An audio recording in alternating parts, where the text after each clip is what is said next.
You think you know American history? Let me tell you a story that sounds completely made up, but isn't. The sitting vice president of the United States shot a man in the face. Not in some freak accident. He challenged him to a duel, showed up at dawn, aimed his pistol, and pulled the trigger. The man he shot died the next day. And the vice president? He just went back to Washington, D.C. and finished his term. This actually happened. The man who pulled the trigger was Aaron Burr, the third vice president, serving under Thomas Jefferson. And the man he killed? None other than Alexander Hamilton. Yes, that Alexander Hamilton. The founding father, the guy on your $10 bill.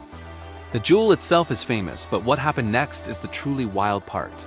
After the duel, Burr was charged with murder in both New York and New Jersey. Imagine that. Two different states wanted to put the vice president on trial for killing one of the most famous men in the country. He was, for all intents and purposes, a wanted man, with active murder charges hanging over his head. So what did he do? Did he resign in disgrace? Did he flee the country? Nope. Aaron Burr walked right back into the United States Senate, took his seat as the presiding officer, and went on with his duties as if nothing happened. He just showed up to work. And here's the craziest part. Nobody stopped him. His fellow senators didn't impeach or remove him. President Jefferson didn't force him out. It turns out, the Constitution had no clear mechanism to deal with a situation like this.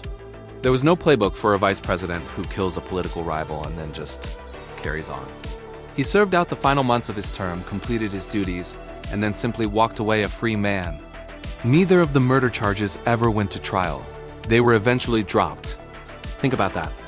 The founding fathers, these brilliant minds who designed an entire system of government from scratch, accidentally left a loophole big enough for a vice president with murder charges to stroll right through it. He killed a national icon and stayed in one of the highest offices in the land. And somehow, this incredible, bizarre chapter of American history is one that almost nobody talks about. Thanks so much for watching. If you found this story as fascinating as I did, hit that like button and subscribe for more hidden history. See you in the next video.